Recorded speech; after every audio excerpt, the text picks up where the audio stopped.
Queridos irmãos e irmãs, boa noite. Que a graça e a paz do nosso Deus seja sobre a sua vida, aí na sua casa, aonde juntos vamos compartilhar da palavra de Deus. Eu não sei quanto a vocês, mas eu sou muito abençoado por essa banda que tem sido tão usada por Deus na ministração da palavra de Deus cantada, e eu tenho sido muito edificado por cada um desses nossos irmãos e por quem eu louvo a Deus pela vida de cada um deles. Quando cantamos Castelo Forte ao nosso Deus, e de fato esse Deus é o nosso castelo forte. E esse hino tem tudo a ver com a nossa mensagem desta noite. Eu quero convidar você a abrir sua Bíblia no texto de segundo livro dos Reis, no capítulo 6, apenas 2 versículos leremos, versículos 15 e 16. Segundo livro dos Reis, capítulo 15, capítulo 6, versículos 15 e 16, que diz assim a palavra do Senhor. Segundo Reis, capítulo 6, versículos 15 e 16. Tendo-se levantado muito cedo o moço do homem de Deus, e saído, eis que tropas, cavalos e carros haviam cercado a cidade. Então o seu moço lhe disse: Ai, Senhor meu, que faremos? Ele respondeu: Não temas, porque mais são os que estão conosco do que os que estão com eles. Ele respondeu: Não temas, porque mais são os que estão conosco do que os que estão com ele. Vamos orar mais uma vez. Senhor Deus, que o Senhor fale ao nosso coração, através da instrumentalidade do Teu Espírito Santo, trazendo ao nosso coração, Deus, o entendimento da Tua palavra e edificação para os nossos corações. Oramos assim em nome de Jesus. Amém.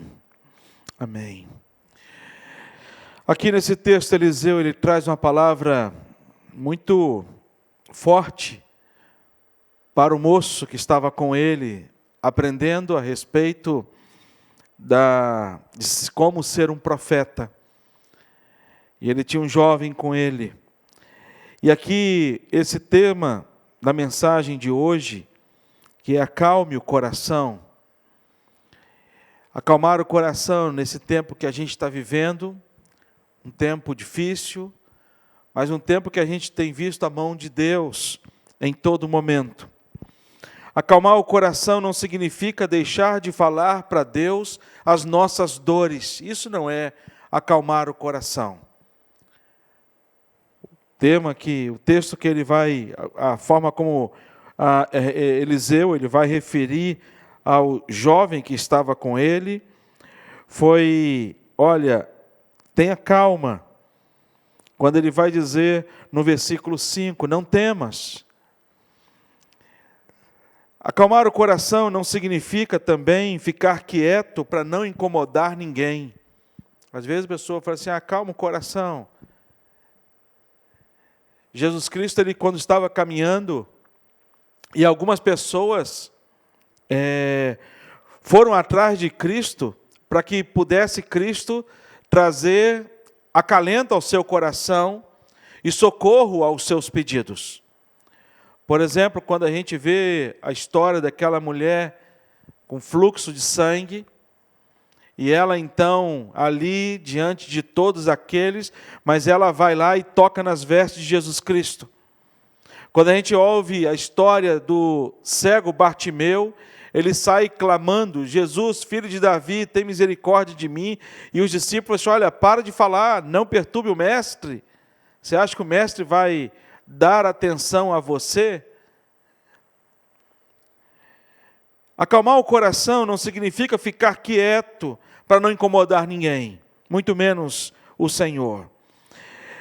Acalmar o coração não significa tomar para si e somente para si a sua aflição. Já ouviu aquela expressão, olha, o problema é seu, se vira.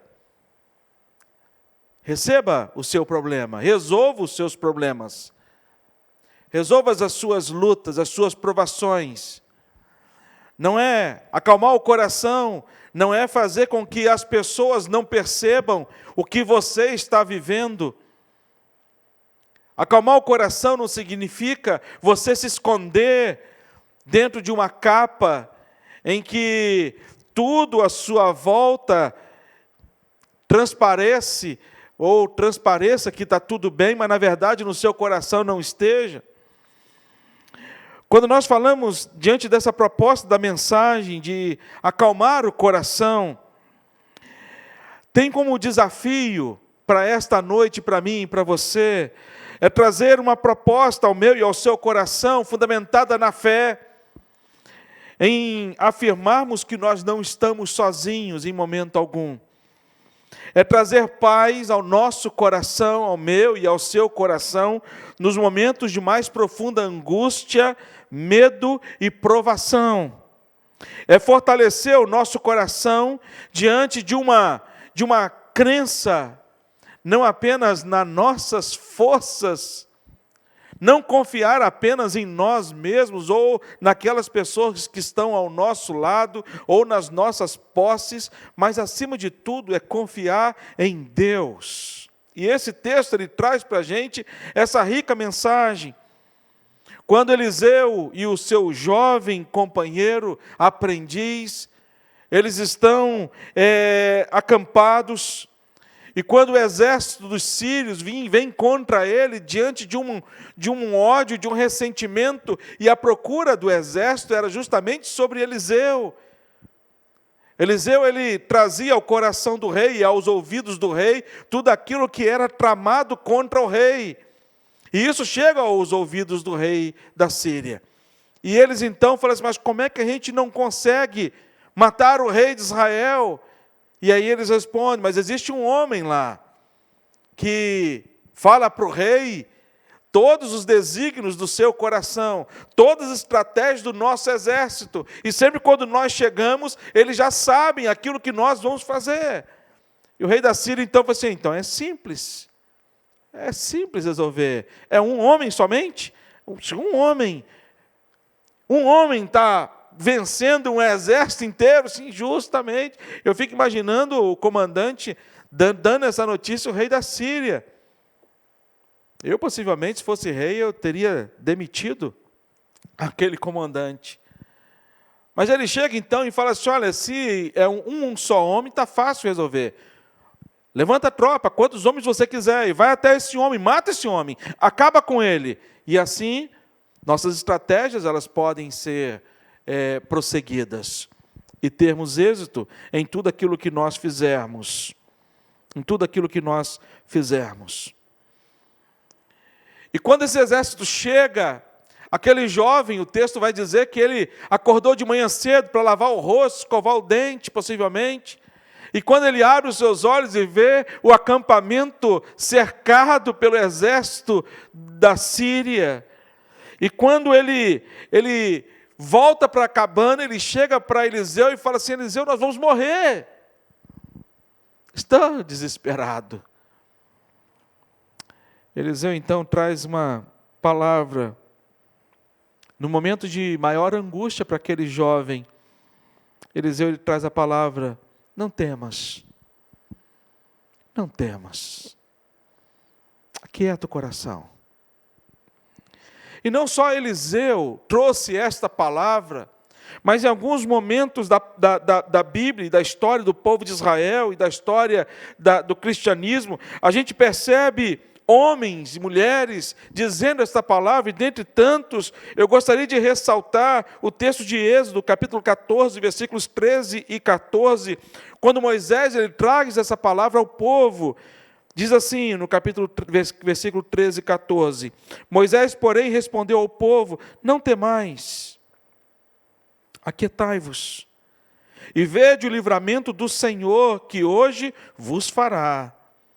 Porque os egípcios que hoje vedes, nunca mais os tornareis a ver.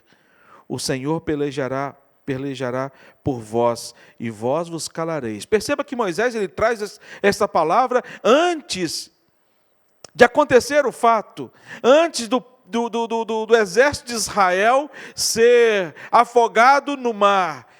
O povo ali, todo sem paz no coração, o povo amedrontado, o povo com um sentimento de derrota no seu coração, um povo com angústia no coração, um povo com medo, um povo com ressentimento, tantas coisas que estavam no coração daquele povo, e Moisés chega para aquele povo em meio àquela dificuldade tão grande, e ele vai dizer: não temas, acalma o coração.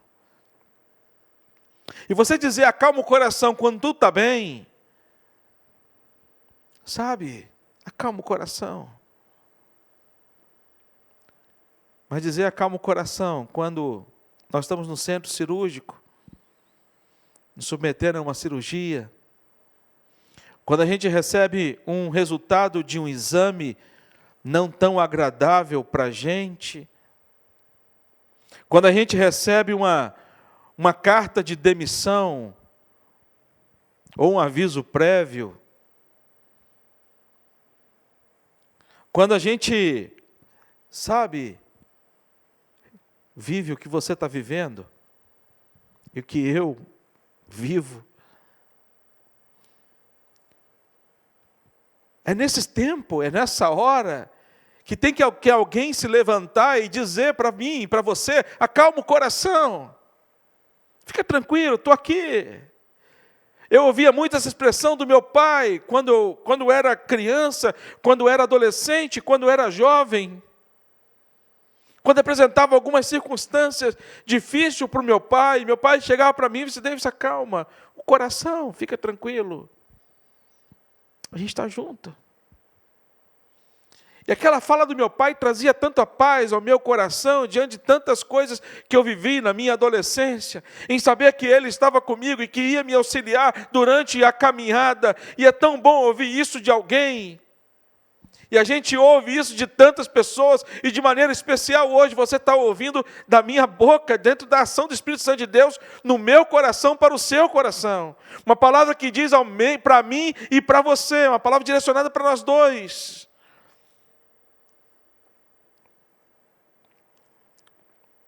Davi, no Salmo 131, ele vai dizer o seguinte: Senhor, não é soberbo o meu coração, nem altivo o meu olhar. Não ando à procura de grandes coisas, nem coisas maravilhosas demais para mim. Pelo contrário, fiz calar e sossegar a minha alma, como uma criança desmamada, que se aquieta no braço da sua mãe. Como essa criança é a minha alma para comigo. Espera, ó Israel, no Senhor, desde agora e para sempre. Sabe o que é acalmar como uma criança desmamada? Aqueles que já tiveram filhos sabem disso. A criança, ela chora quando está com fome. É um sinal. Um dos sinais da fome que a criança, uma forma da criança se comunicar com os pais é através do choro. Ela não consegue falar assim: mãe, estou com fome, pai, estou com fome, ou alguma coisa assim. Se falasse para o pai também, olha, nada resolveria. O pai ia gritar: meu bem, meu amor, onde é que está você? Sabe? Mas a criança, quando ela é desmamada, ela traz um semblante, né, tão tranquilo. Às vezes as minhas filhas acordavam de madrugada, né, meu filho também, levava para a Glícia dar mamar, e depois que mamava, assim, gente, é a mesma criança, é impossível ser a mesma criança, sabe? Mas aqui ele vai dizer, como criança desmamada, se aquieta nos braços da sua mãe. A essa criança é a minha alma para comigo. Então, quando a gente olha para esse texto, Eliseu, ele vai trazer para mim e para você: olha, acalma o coração, não temas. E a gente tem vivido um tempo tão difícil, meus irmãos. E nesse tempo difícil, Deus traz essa mensagem para mim e para você, para acalmarmos o nosso coração. Em primeiro lugar, acalmar o coração, mesmo que não saiba o que fazer. Olha o que fala no versículo 15. Tendo se levantado muito cedo o moço do homem de Deus e saído, e eis que as tropas, cavalos e carros haviam cercado a cidade. Então o moço disse: ai, meu senhor. E a pergunta que ele faz: que faremos? Sabe quando você está diante de uma situação e você não sabe como resolver? Você não sabe o que fazer? É diante dessa situação que esse moço se encontra. Ele chega e fala assim: eu não sei o que eu vou fazer.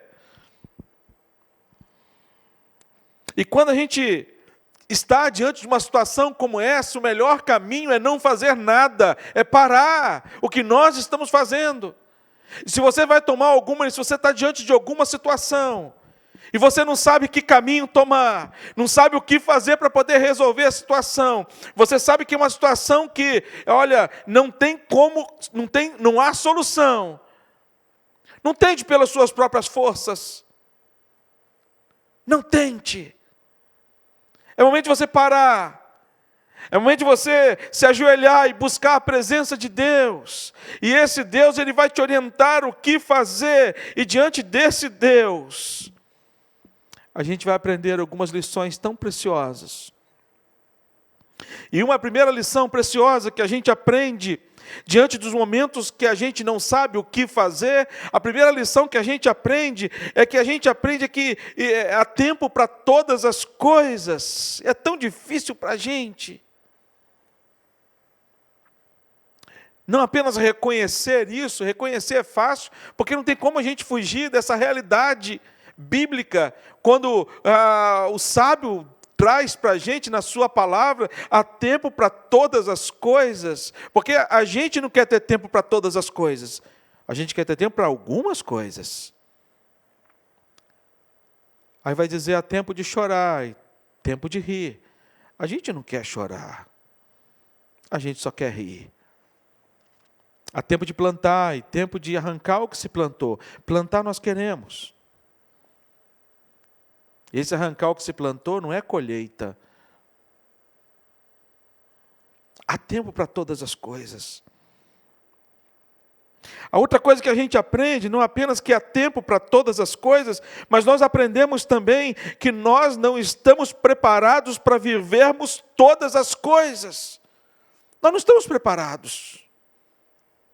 Algumas situações pegam a gente de tão desapercebido, tão despreparado, porque às vezes a gente pensa assim, isso vai acontecer com qualquer outra pessoa, menos comigo. Sabe quando acontece alguma coisa com você inesperadamente?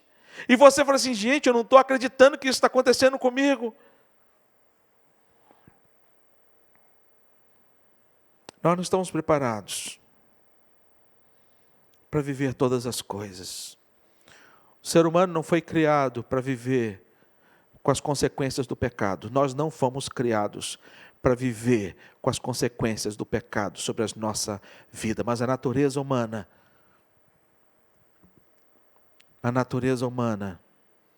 por conta do pecado que nós herdamos de Adão, nós recebemos a consequência do pecado nas nossas vidas. Nós fomos criados para viver o Éden. E lá no Éden, sim, nós estamos preparados para viver e desfrutar tudo aquilo que Deus preparou para a gente no Éden. Só que nós tivemos que sair do Éden. Nós tivemos que viver neste mundo caído. Nós não estamos preparados. Mas glória a Deus, porque enviou Jesus Cristo a este mundo para nos resgatar, para um dia a gente voltar a viver na plenitude daquilo para o qual nós fomos criados, aonde nós nunca mais iremos nos separar de ninguém e nem de Deus, sabe? Aí não precisamos acalmar o coração lá, sabe? A não ser desfrutar. Mas enquanto aqui, irmãos, acalma o coração. Mesmo que seja sejam momentos que você não estivesse preparado para viver todas as coisas. Acalme o coração, mesmo que não saiba o que fazer. Terceiro, mas podemos acalmar o coração. Nós podemos acalmar o coração. Sabe por quê? Por causa de um texto de Romanos, capítulo 8, versículo 28, dentre tantos que eu poderia citar, mas eu gostaria de citar este. Quando o apóstolo Paulo escreve aos Romanos: sabemos que todas as coisas. A gente só sabe que há tempo para todas as coisas debaixo da terra.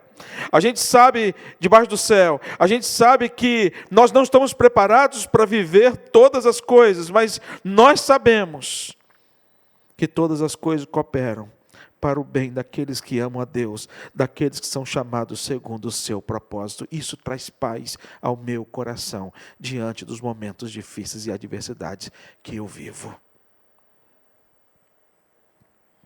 Eliseu sabia o que aquele momento revelava para ele, o que aquele momento estava aguardado. Eliseu já sabia no seu coração, no seu interior, mas aquele jovem que estava com ele não sabia, a ponto do jovem dizer: o que eu vou fazer? E sem saber o que fazer, para onde ir, para onde fugir.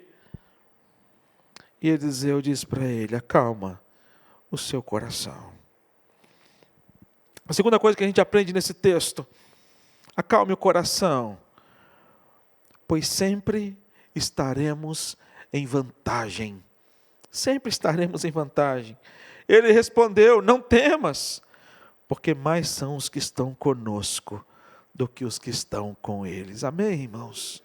Nós sempre estaremos em vantagem, a despeito do momento em que a gente estiver vivendo.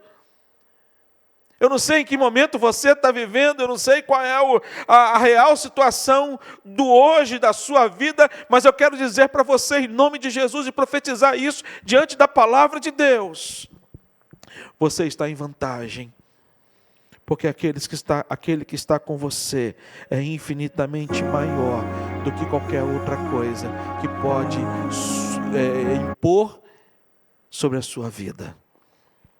Assim foi com Abraão. Quando Deus fala para Abraão: Abraão, sai da sua terra, da sua parentela, vai para um lugar que eu te mostrarei. Por que Abraão obedece? Porque ele sabia que muito maior era aquele que estava com ele do que qualquer desafio que ele ia enfrentar. Foi uma construção ao longo de toda a sua vida que evoluiu a sua fé? Foi. Assim foi com Josué. Quando Deus chama Josué, Deus fala para Josué: Josué, ser forte e corajoso, não temas e nem te espantes, porque o Senhor Deus é contigo, por onde quer que fores. E aonde é que você for, Josué, você sempre vai estar em vantagem. Assim foi quando o profeta Isaías profetizou: agindo eu, quem o impedirá? Falando do próprio Deus. Assim foi com o apóstolo Paulo, quando ele declarou por diversas vezes, mas duas em especial, aos Filipenses, capítulo 4, versículo 13, quando ele vai dizer: tudo posso naquele que me fortalece. E quando ele vai dizer: se Deus é por nós, quem será contra nós? Romanos 8, 31. O que Eliseu estava querendo trazer ao coração daquele jovem era justamente isso que o apóstolo Paulo estava dizendo. Nós estamos em vantagem. Ei, calma. O desespero dele, mestre, sabe, chegando para Eliseu, nós vamos morrer. Como os discípulos disseram para Jesus Cristo no barco: olha, mestre, nós vamos morrer. Mas os que estão conosco do que os que estão com ele. Mas isso, irmãos e irmãs, só é possível para aqueles que têm a presença real de Jesus Cristo no seu coração. Não é para todos. Mas aqueles que têm a presença de Jesus Cristo real no seu coração, passam a desfrutar de toda esta fé, de toda essa certeza, de que sempre nós teremos vantagem em qualquer circunstância que estivermos vivendo. E é bom saber que nada pode mudar o coração de Deus com respeito aos seus filhos. Nada vai mudar.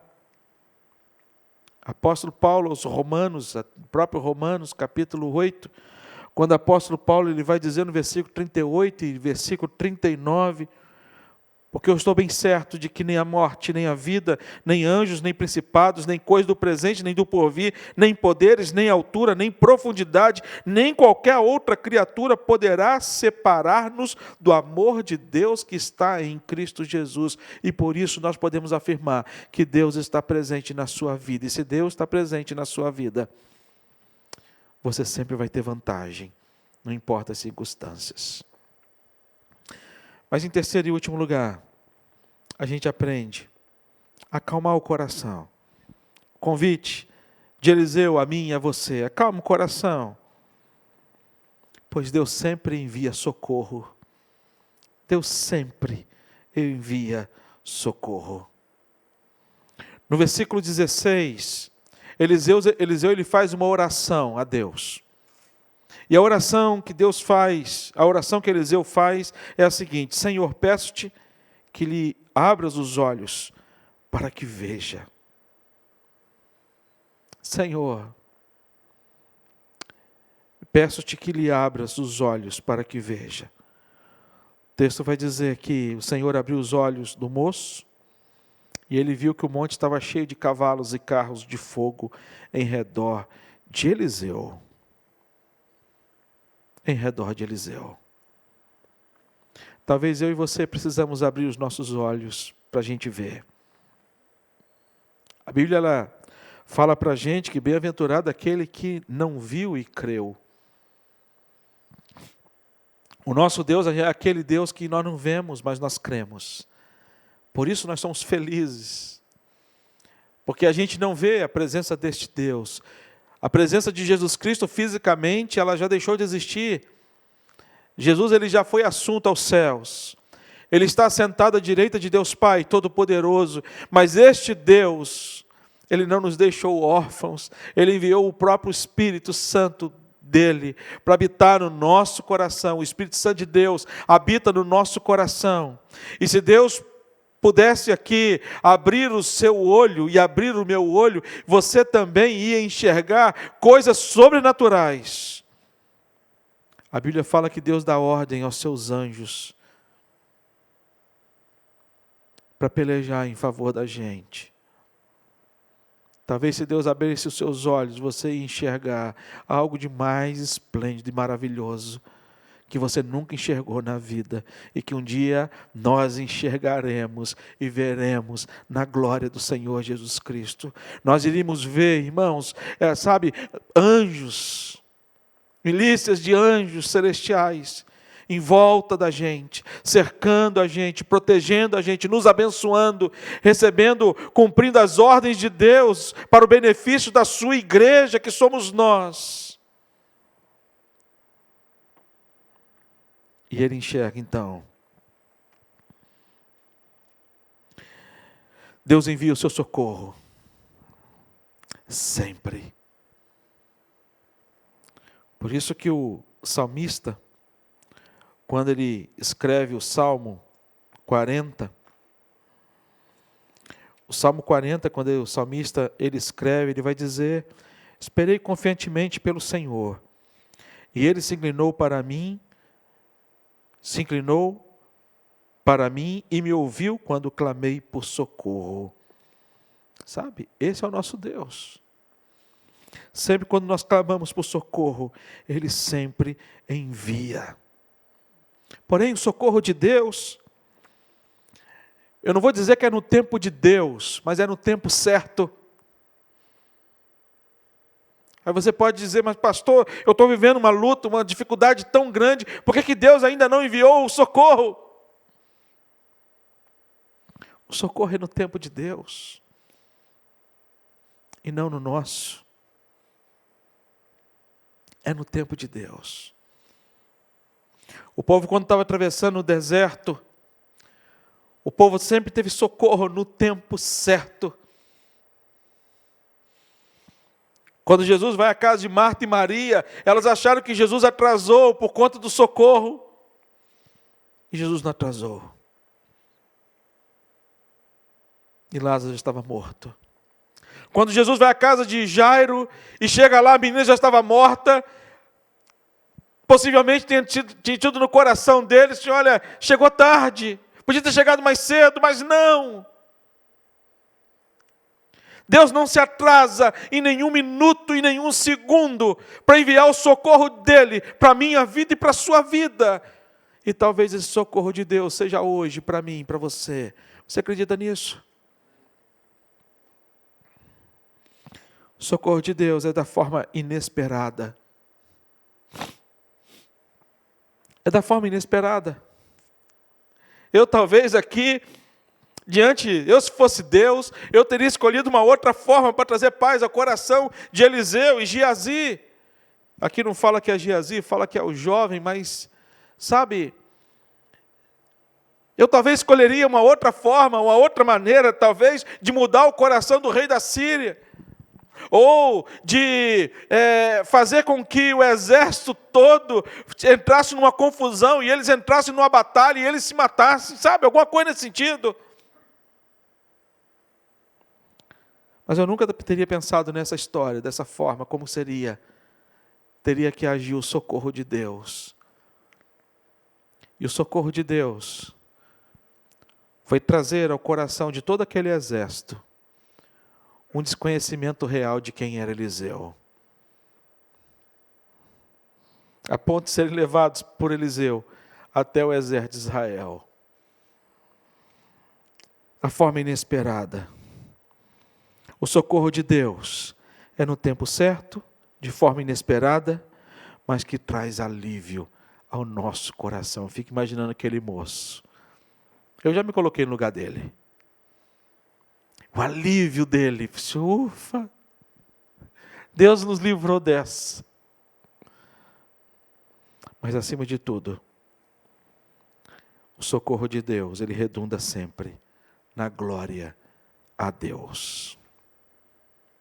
E assim é para a minha vida. E assim é na sua vida. Por isso, meu querido irmão, minha querida irmã, os tempos são maus. Os tempos são difíceis.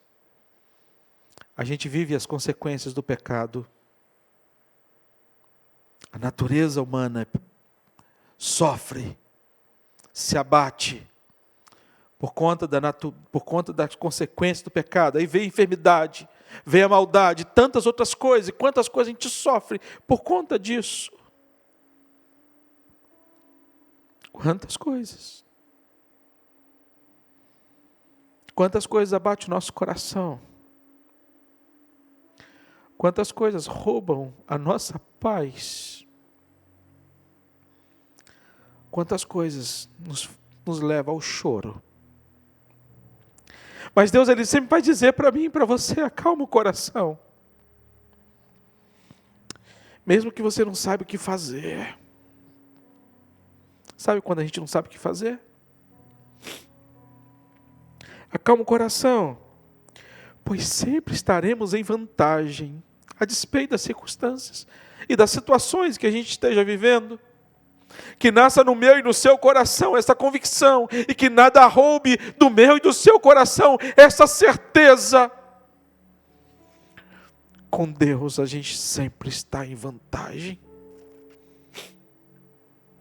E por último, acalma o seu coração, pois Deus sempre envia socorro. Que o socorro de Deus seja presente na sua vida, em nome de Jesus. Para que a sua alegria possa inundar o seu ser, que a sua alegria possa tomar a sua casa e a sua família, para que o nome de Deus seja glorificado e exaltado, através da sua vida, da sua história, de um Deus que trouxe socorro a você. E que seja uma inspiração na vida de todos aqueles a quem Deus também traz o socorro bem presente nas horas da tribulação. Eu quero orar com você. Ó Deus, só o Senhor. E é só no Senhor que a gente espera, Deus, mais ninguém. Mais ninguém. É só no Senhor. Porque não existe ninguém como o Senhor. Ninguém como o Senhor. Que age como o Senhor. Que nos ama como o Senhor. Que cuida da gente como o Senhor cuida. Só o Senhor tem acesso ao nosso coração, como ninguém tem. Por isso Deus fala aos ouvidos do nosso coração, acalma. Fala aos ouvidos do nosso coração, acalma. Para que a gente seja fortalecido, Deus, pela Tua palavra. Para enfrentarmos as lutas, as adversidades, numa fé fundamentada no Senhor.